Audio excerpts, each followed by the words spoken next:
শনিবার দিন ছিল আমার আর দুষ্টুর বার্থডে। আমরা যেহেতু টুইন্স সেজন্য একই দিনে বার্থডেটা ছিল। আর সন্ধ্যাবেলা ওই জন্য চলে গেছিলাম বাপের বাড়িতে। আর ওখানে বার্থডের আয়োজন করা হয়েছিল ছোট করে। আর এটা হচ্ছে আমার দিদা। আর এই যে নন্দিনী আমার আর দুষ্টুর কাছে ছোটোবেলা থেকে মানুষ। আর ছিল টুকটাক ভাইয়ের কিছু বন্ধু আর দুষ্টুর কিছু রিলেটিভ।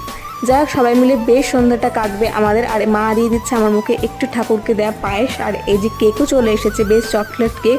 মিউমোরের চকলেট কেকটা খেতে কিন্তু দারুণ লাগে। তবে এখন আমার হাতে দুষ্টু তুলে দিচ্ছে গিফট। আর গিফটের সাথে আমার একটা কিটক্যাটও প্রাপ্তি হয়েছে। আর আমিও তুলে দিচ্ছি দুষ্টুর হাতে একটা গিফট, ও যেটা সবচেয়ে বেশি পছন্দ করে, সঞ্চয়িতা। কারণ ও যেহেতু কবিতা আবৃত্তি করে, কবিতা লেখে, ওর জন্য এটা একদম পারফেক্ট। আর তারপরে আমরা শুরু করে দিয়েছিলাম কেক কাটিং, কারণ অনেকটাই রাত হয়ে গেছিলো। আর কেক কাটিংয়ের পর শুরু হয়ে গেছিলো ভাই বোনরা মিলে মুখে কেক মাখামাখির খেলা আর কি। তবে আমিও বাদ যাইনি, শেষমেশ আমাকেও মাখিয়েছিল, তবে সেই ভিডিওটা একেবারে নেই। তারপর সব শেষে খাওয়া দাওয়া করে আমরা বাড়ি ফিরে